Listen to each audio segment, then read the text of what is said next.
Today we're taking a look at the work of Ivan Shishkin and why it's important to understand our subject before we can paint it well.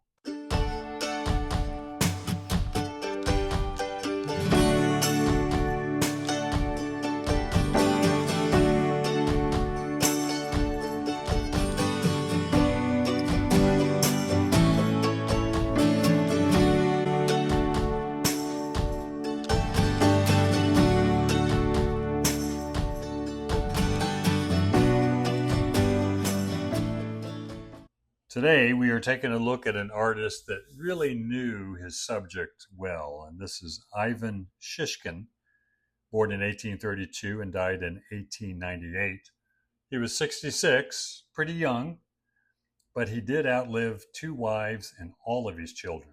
So life in Russia back in the day must have been really hard. But he, as a young man, attended the Imperial Academy of Arts in Moscow and then got a scholarship to travel Europe and study. And he studied quite a while at the Dusseldorf School of Art, which produced a lot of landscape painters.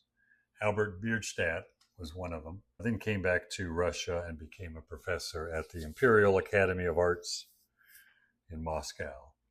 But what he's known for is his hard work at studying his subject. He would go out and do a lot of pencil drawings, a lot of color studies, started doing ink drawings as well, and eventually started doing etchings, which is not unusual, but we have so many of his pencil drawings now that we can look at.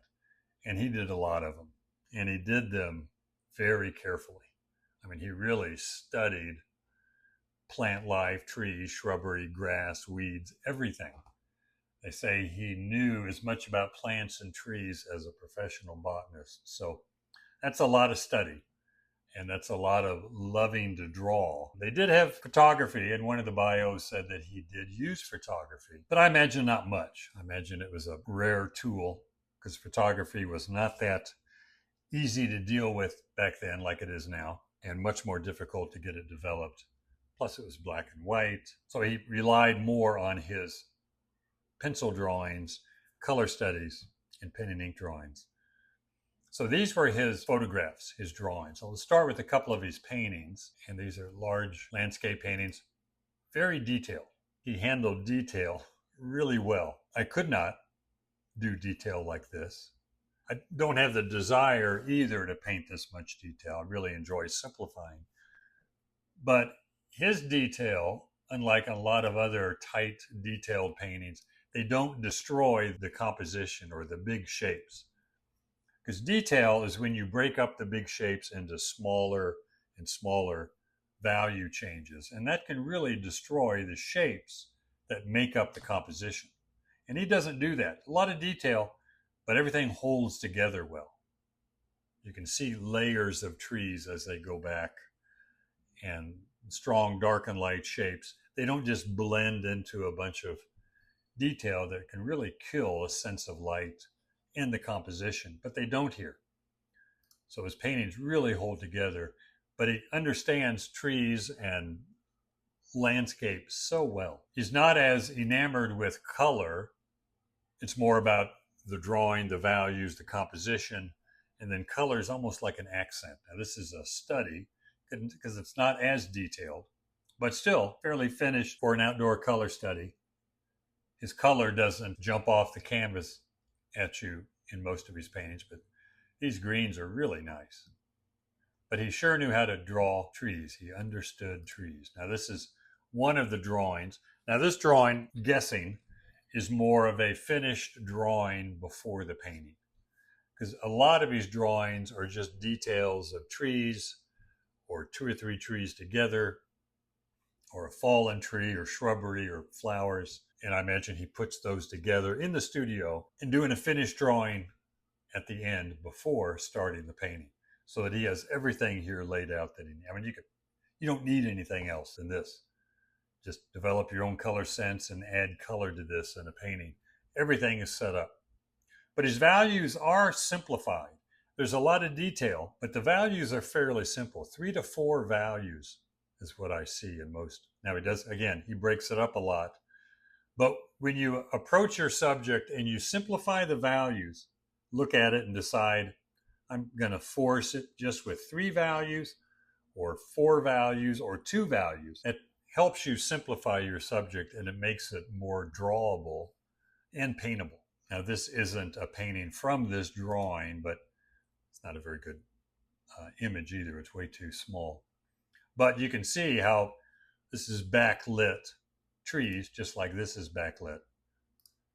I can use that drawing for the painting. And I would believe this is another color study. So some of the color studies are very detailed. And I don't know that. It could be studio, but it's not as finished as a lot of his studio paintings are. But just a great understanding of value and drawing. Detailed, but it works really well. It's another color study outside. You can see not nearly as detailed. I mean, it is finished as far as I'm concerned, but it's a tree study. Almost looks like a cell for a Disney background. Just beautiful. And again, nice color variation. But he's thinking more about composition, shape, drawing, and value. And color, it's not an afterthought, but it's more of a choice. And he allows the drawing and the values to really stand. And the sense of light. For so much detail, he really captured sense of light really well.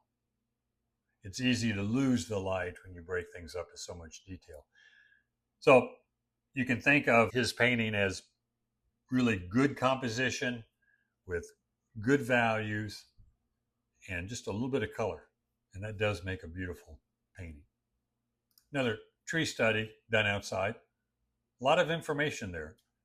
This is another one. I was thinking maybe this was an outdoor study, but my guess is this is the drawing. My guess is this is the drawing he did, and then he did a color study from it, either inside or outside. But a lot of information, but it's all in the drawing, very detailed. But again, there's not that many values. It's got the white of the paper, which he carefully draws around. You can see around the edges, he outlines fairly well everything and then assigns a value to those shapes and sticks to it. So a lot of detail, a lot of little shapes, but simplified values. Another nice one here. Big overall view. I can see it's not the same drawing, but similar. See using that for something like this. Putting things together in the studio from several drawings and or color studies. It's a beautiful tree here. Just the gesturing to get the shape of the foliage in there. I mean, there's a lot of it, but the line is really nice. It doesn't have a real picky feel to it, even though it is tight. This one's very interesting too, all the details up front. Background trees are really simplified. Just shape and value does all the detail here in front.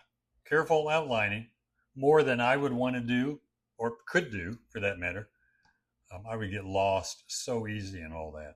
But he handles it really well. I think some people do have an eye or a knack for detail or a nature for detail. But I think it is good practice too. Try and be detailed in some drawings as much as you can as an exercise. And then do a series of paintings where you try and render as much detail as possible. I think it may not be how you want to paint all the time, but I think there is some value in doing that as an exercise to understand what you're painting.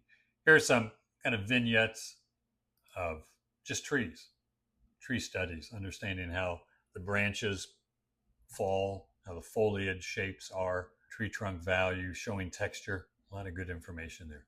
Now here's a bigger stand of trees. I could see that as a study for something like this. Don't know that it was the same one, but could have been. Again, simplified values, a lot of outlining. But even when you outline, he's creating shapes like the foliage from these trees and the shapes of the tree trunks. He's designing the shapes. He's not just randomly placing them in there or slavishly copying them. He's designing these shapes slowly, but simplifying what he sees and creating a design. And you can see that in here as well. But his trees are just great to study. Not just the trees, his whole approach to drawing landscape, I think, is really, really good. Again, simplified values, got about 3 values, more detailed outlining. But even after the outlining, he's seeing shape. Even though we see a lot of the detail, It's the shape that matters. Here's another kind of a detail drawing that he could place in a painting, or just to study to try and understand trees and fauna on the ground. Now this looks to be more of a finished drawing before the painting. Here he's worked out the composition in bigger, simpler shapes, but still it's a finished drawing that he could paint from. I mean, you got everything you need right here. You just need to decide what color to make it. And there's a lot of detail. In the painting, you don't need much more detail than this. Really nice. Here's a drawing where I think he's working out composition and then putting the grid on there to help scale it up for his studio painting. So if this drawing is half the size of his studio painting, then the grid on his painting would be twice as big. The squares would be twice as big because he's trying to transfer from one to the other, making it twice as big. And it just helps get the drawing down there. It seems a bit mechanical to me, but it sure worked for him because his drawing is definitely not mechanical. Here's another one. You can see the grid worked up. Just helped transfer onto the canvas. Really nice trees here. Again, that design of the light foliage, the white of the paper showing through for the lightest foliage. He's designing that shape. And then two other values in the shadow to show some depth in the shadow. Now I have a few of mine just as an idea. Some of these are older. It's 1981 in Chicago. And Chicago is a great place to draw. Any big city is, because you're forced to simplify. And the streets here, a lot going on, a lot of information, but it forced me to simplify and just pick what was important. So there's some sheds at a farm in Lexington, Missouri. We lived in Chicago and family was back in Lexington, and we'd go back and I'd do some drawings at the farms to get away from the city. Here was some drawings from playground. And here my study is not detailed at all, but trying to capture action or gesture of kids as they're playing. So no detail to speak of, but you're watching these kids and you kind of close your eyes and an image kind of sticks in your brain and you draw them quickly on there, just trying to get their gesture. I open my eyes when I'm drawing, but staring at the kids, and then you close them quickly and you can kind of catch kind of an action, and just trying to show that action or gesture with simple line and shape. Really good practice. Drawing in the winter, also in Lexington, Missouri. Not nearly as detailed, but enough information there, I think, to do a color study from. Enough information that I would have to think through what I'm doing shape-wise. There's a drawing I did in Independence, Missouri, 1985. House that was being torn down. A lot of detail there, so simplifying and seeing positive and negative shapes within those. Instead of outlining everything, it was more just seeing shape and then gradually breaking up those shapes to smaller and smaller. Here's some figures at a McDonald's. Great place to draw, fast food restaurants. Here's some figures at a church meeting back in the 80s also. Again, more gesture, some value to show some rendering.